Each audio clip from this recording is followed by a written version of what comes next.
अटल बिहारी वाजपेयी 25 दिसंबर 1924 से 16 अगस्त 2018 भारत के 10वें प्रधानमंत्री का पद 3 बार संभाला।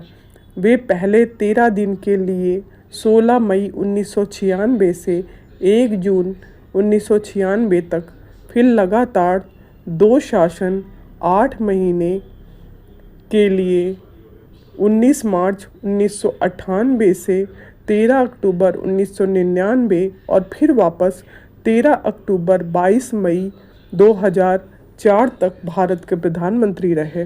वे हिंदी कवि, पत्रकार व एक प्रखर वक्ता थे। वे भारतीय जनसंघ के संस्थापकों में से एक थे और 1968 से 1973 तक उनके अध्यक्ष भी रहे। उन्होंने लंबे समय तक राष्ट्र धर्म और वीर अर्जुन आदि राष्ट्रीय भावना से ओतप्रोत अनेक पत्र पत्रिकाओं का संपादन भी किया। वह 4 दशकों से भारतीय संसद के सदस्य थे। लोकसभा निचले सदन 10 बार और 2 बार राज्यसभा ऊपरी सदन में चुने गए। उन्होंने लखनऊ के लिए संसद सदस्य के रूप में कार्य किया। 2009 तक उत्तर प्रदेश जब स्वास्थ्य संबंधी चिंताओं के कारण सक्रिय राजनीति से सेवानिवृत्त हुए, अपना जीवन राष्ट्रीय स्वयं सेवक संघ के प्रचारक के रूप में आजीवन अविवाहित रहने का संकल्प लेकर प्रारंभ करने वाले वाजपेयी जी राष्ट्रीय जनतांत्रिक गठबंधन राजग सरकार के पहले प्रधानमंत्री थे, जिन्होंने गैर कांग्रेसी प्रधानमंत्री पद के 5 वर्ष बिना किसी समस्या के पूरा किए। आजीवन अविवाहित रहने का संकल्प लेने के कारण इन्हें भीष्म पितामह भी कहा जाता है। उन्होंने 24 दलों के गठबंधन से सरकार बनाई थी, जिसमें 81 मंत्री थे। 2005 से वे राजनीति से संन्यास ले चुके थे और नई दिल्ली में कृष्ण मेनन मार्ग स्थित सरकारी आवास में रहते थे। 16 अगस्त 2018 को लंबी बीमारी के बाद अखिल भारतीय आयुर्विज्ञान संस्थान दिल्ली में श्री वाजपेयी जी का निधन हो गया। वह जीवन भर भारतीय राजनीति में सक्रिय रहे। श्री वाजपेयी जी प्रधानमंत्री पद पर पहुंचने वाले मध्य प्रदेश के पहले व्यक्ति थे। उत्तर प्रदेश के आगरा जनपद में प्राचीन स्थान बटेश्वर के मूल निवासी पंडित कृष्ण बिहारी वाजपेयी मध्य प्रदेश की ग्वालियर रियासत के अध्यापक थे। वे शिंदे की छावनी में 25 दिसंबर 1924 से अटल जी का जन्म हुआ था। पिता कृष्ण बिहारी वाजपेयी ग्वालियर के अध्यापन कार्य करते थे। इसके अतिरिक्त वे हिंदी व ब्रज भाषा के सिद्धहस्त कवि भी थे। पुत्र के काव्य में गुण वंशानुगत परिपाटी से प्राप्त हुए।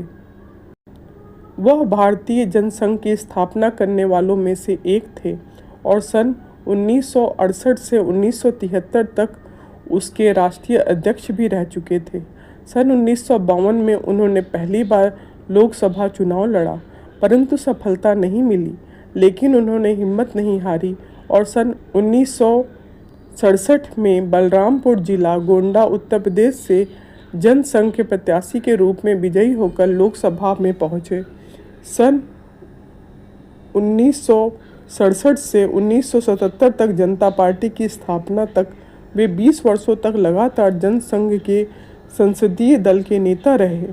मोरारजी देसाई की सरकार में सन 1977 से 1989 तक विदेश मंत्री रहे और विदेशों में किया गया। वाजपेयी जी को वो राजनेता होने के साथ साथ एक कोमल हृदय के कवि भी थे। उनकी एक कविता यहाँ पर मैं गाने जा रही हूँ। गीत नहीं गाता हूँ, बेनकाब चेहरे हैं, दाग बड़े गहरे हैं, टूटता तिलस्म आज, सच में भय खाता हूँ। गीत नहीं गाता हूँ, लगी कुछ ऐसी नज़र, बिखरा शीशे सा शहर, अपनों के मेले में मीत नहीं पाता हूँ। गीत नहीं गाता हूँ, पीठ में छुरी सा चांद, राहु गया रेखा फांद, मुक्ति के क्षणों में बार बार बध जाता हूँ, गीत नहीं गाता हूँ।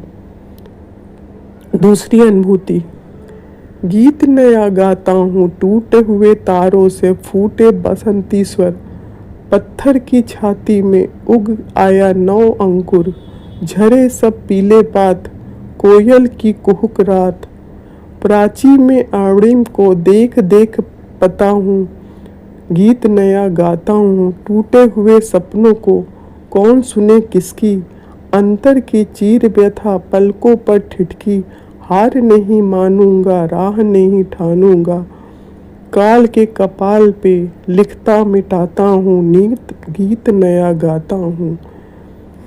कदम मिलाकर चलना होगा, बाधाएं आती हैं आए, घिरे प्रलय की घोर घटाएं, पाँवों के नीचे अंगारे, सिर पर बरसे यदि ज्वालाएं, निज हाथों में हंसते हंसते आग लगाकर जलना होगा, कदम मिलाकर चलना होगा, हास्य रुदन में तूफानों में, अगर असंख्यक बलिदानों में, उद्यानों में, वीरानों में, अपमानों में, सम्मानों में, उन्नत मस्तक उभरा सीना, पीड़ाओं में पलना होगा, कदम मिलाकर चलना होगा, उजियार अंधकार में, कल बहार में, कल कहार में, बीच धार में, घोर गढ़ा में, पूत प्यार में, क्षणिक जीत में, दीर्घ हार में, जीत के शत शत आकर्षण, अरमानों में ढलना होगा, कदम मिलाकर चलना होगा, सम्मुख फैला अगर ध्येय पथ, प्रगति चिरंतर कैसा इति अब, सुमित हर्षित कैसा श्रमलथ, असफल सफल समान मनोरथ, सब कुछ देखकर कुछ न मांगते, पावस बनकर ढलना होगा, कदम मिलाकर चलना होगा, कुछ कांटों से सज्जित जीवन, प्रखर प्यार से वंचित यौवन, नीरवता से मुखरित मधुबन, परहित अर्पित अपना तन मन, जीवन को शत शत आहुति में जलना होगा, गलना होगा, कदम मिलाकर चलना होगा।